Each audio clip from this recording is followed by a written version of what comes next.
This is On Point. I'm Meghna Chakrabarty. T-minus 10, go for main engine start. We are go for main engine start. T-minus 6, 5, 4, 3, 2, 1, and liftoff of the Space Shuttle Discovery with the Hubble Space Telescope, our window on the universe. Mission Control, Houston. Roll program. Roger, roll, Discovery. Oh, that never gets old to me. Still gives me chills. A successful shuttle launch. That one happened to be on April 24th, 1990. Space Shuttle Discovery took the Hubble Space Telescope into low Earth orbit.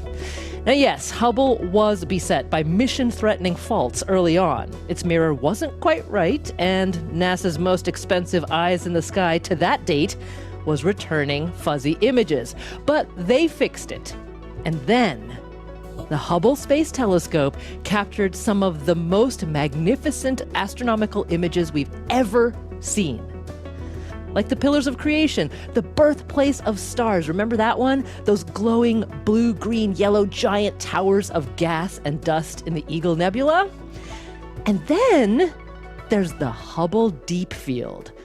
The telescope was pointed at a seemingly empty patch of sky, and it revealed thousands upon thousands of dots of light. Those dots? Thousands and thousands of galaxies. NASA scientist Michelle Thaller says in some of those smaller dots, we're looking at galaxies as they were 10 billion years ago. And so when you see the Hubble Deep Field, I can feel, the hair rising on the back of my neck, and I'm getting goosebumps even just thinking about it. Through a tiny little pinhole, you can see the whole history of the universe right there. Well, Hubble has been in the sky for more than 30 years. On December 25th, 2021, NASA and scientists from around the world turned the page on Hubble and launched a telescope to tell the next chapter of the universe's story. 3, 2, unité, top. And we have engine start. And liftoff. Décollage. Decollage, liftoff from a tropical rainforest to the edge of time itself. James Webb begins a voyage back to the birth of the universe. Christmas Day, last year, after a quarter century in development and at a cost of $10 billion, the James Webb Space Telescope was let loose on the stars. The Webb telescope is the most risky, ambitious space observatory ever built. The Hubble orbits at about 300 miles up. The Webb's perch on the universe is 1 million miles away from Earth.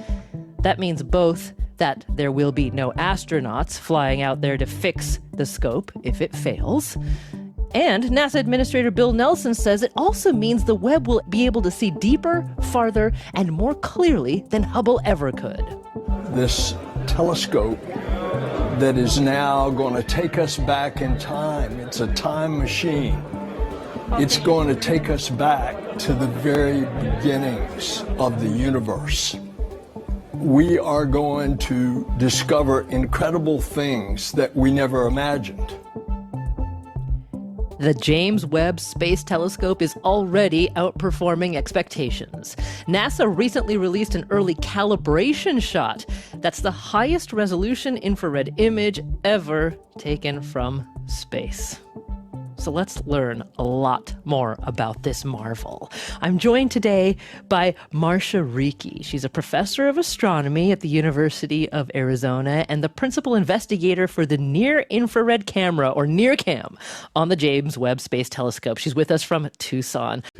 Also with us today is Nicole Lewis. She's an assistant professor of astronomy and the deputy director of the Carl Sagan Institute at Cornell University, and a project scientist who will work with the telescope's near infrared spectrograph, or the NIRSpec. She's with us from Ithaca, New York. Professor Lewis, welcome to you. Professor Ricci, we'll talk about the science that the Webb telescope hopes to achieve. But let's stick with the engineering. Can you first just describe to us what the James Webb Space Telescope looks like?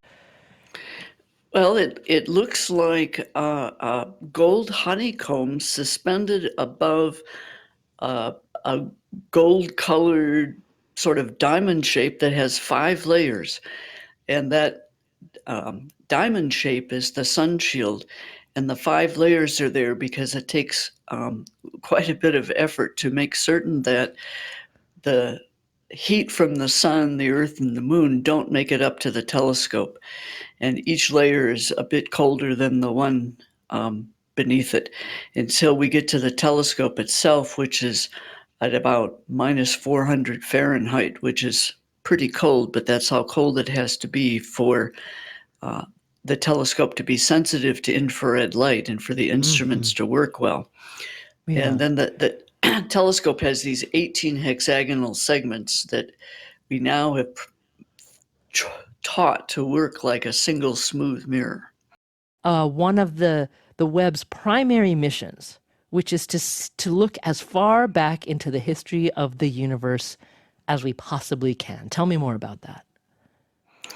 Okay, well, the Hubble Space Telescope kind of set the table by observing the deep field and seeing that galaxies, there was no end to their distance and numbers, and Hubble eventually runs out of the ability to find any more distant ones because of the redshift effect due to the expansion of the universe. And so Hubble doesn't have much in the way of infrared capability. And the expansion of the universe literally moved the light too red for Hubble to detect it. So the main goal of Webb was to be an infrared telescope beyond red, further into the red, to see those galaxies that have been redshifted so much that Hubble couldn't detect them. And so that's the rationale for why Webb had to be big and had to have infrared capability, because otherwise it wouldn't see these most distant galaxies. Why do you think it's important for us to capture these images, to get this data, to try to understand what the universe looked like 13 billion years ago? Well, we'd like to understand how our own Milky Way came to be. That's part of the story. Part of the story is in the fact that our universe is filled with this dark matter that we don't know what it is. And the very first steps in the formation of galaxies is probably dictated by how matter interacts with this dark matter. And if we can understand the first steps in galaxy formation, we're going to understand a whole lot more about everything in the universe. Professor Lewis, I appreciate you listening to Professor Riki with me on that. So looking back in time gives us more tools to understand everything in the universe. And you're going to be looking at things, is it fair to say that they're much closer? You're going to be looking at exoplanets. Tell me about that. Yeah, I mean, I'm going to be looking really in our cosmic backyard, okay? We're going to look at planets that are in our own solar system, and we're also going to look at planets that are around stars that are near to our own solar system. And so in looking at exoplanets, so exoplanets are planets that orbit stars other than our sun, what we're going to try to do is understand mostly what their atmospheres are made of, what their temperatures are, and really try to figure out how these planets sort of are similar or different from the planets in our own solar system. And then, of course, thinking about how the information we gain from these exoplanets might indicate that they could potentially be habitable and maybe support life. So you're going to, one of your early sort of areas of focus with the Webb is going to be around a star known as TRAPPIST-1. Is that right? Yeah, and it's not just me. The TRAPPIST-1 system is of interest to many astronomers out there, and in fact, there are several programs that are going to be looking at each and every one of the 7 Earth-sized planets in the TRAPPIST-1 system, and we're going to try to figure out, first, do they have atmospheres, and then potentially what those atmospheres are made of. Okay, so because some of them, as you mentioned, are in that they call it the Goldilocks zone. That's right. 3 out of the 7 planets in the TRAPPIST-1 system are in what we call the traditional habitable zone. So they're just the right distance from their star that's actually an sort of much, much cooler than our own sun, such that we think that there could be liquid water that's sustained on the surface. However, it's important that we actually look at all the planets in the system. It's a great opportunity to look at planets that are all roughly the size of Earth, but probably experienced very different sort of environments during their formation and evolution. Okay. Professor Ricci, how closely related are the sort of two aspects of the universe that both of you are going to be looking at? The origin story of the universe, and then, the question of understanding closer planets to Earth. How closely related are they? They're actually related through a lot of things in astronomy. The most distant galaxies will have the first stars, and those first stars are the ones that eventually blow up and distribute their materials that they've made in their cores, the carbon, nitrogen, oxygen that we all count on, which then go into forming planets in the next generation, orbiting the next generation of stars. And so there's kind of a continuous thread from the exoplanets nearby that are made out of literally stardust, and some of that stardust came from the very first generations of stars. So we can weave a timeline that connects all of these pieces together. Well, so we have sort of a follow-up question coming from D. Campbell, listener D. Campbell, who wants to know more about what basic science questions could be answered using the James Webb Space Telescope. Professor Ricci, what do you think? Well, it depends on how basic you want to get, but I mentioned earlier that how galaxies formed, how many big pieces, how many little galaxies formed, is dictated by this stuff we call dark matter. And so in the sense of testing some of the basic physics theories about this mysterious dark matter, we should learn quite a bit about that by studying the relative size distribution of those first galaxies. And something that we can't predict or talk about exactly is that we may find something that we don't understand that isn't predicted that may shed a lot of light on our understanding of things. I see. And Professor Lewis, same to you. Yeah, I think one of the big questions, at least for me as a planetary scientist, is again putting sort of our solar system in context, and we're asking some fairly basic questions about these exoplanets that we're looking at. Simple things like, do they have air?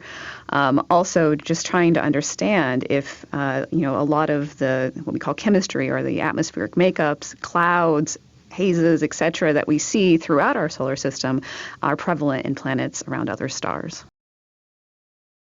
How the Webb telescope is going to be used is determined by the questions that scientists around the world want to ask. So, Professor Lewis, can you tell us a little bit about the process that's going on where that determines what experiments will be done over the different phases of the Webb's lifespan? So there's a couple of different ways that what we call programs are selected for JWST. In the beginning, there are folks that have contributed significant amounts, including Professor Ricci and others, who have time allocated so that they can leverage the telescope to do lots of important studies. And so that's part of what's going to happen, especially early in the life cycle. The other part of it is mostly what we call general observer proposals. And so this is where the community puts out their best ideas. They write proposals. They submit those proposals. They're reviewed by a panel of peers.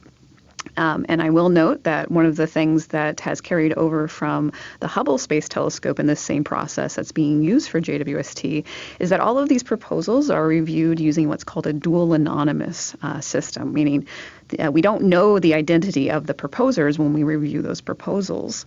And so it focuses on what's the most interesting and exciting science that can be done almost exclusively with JWST.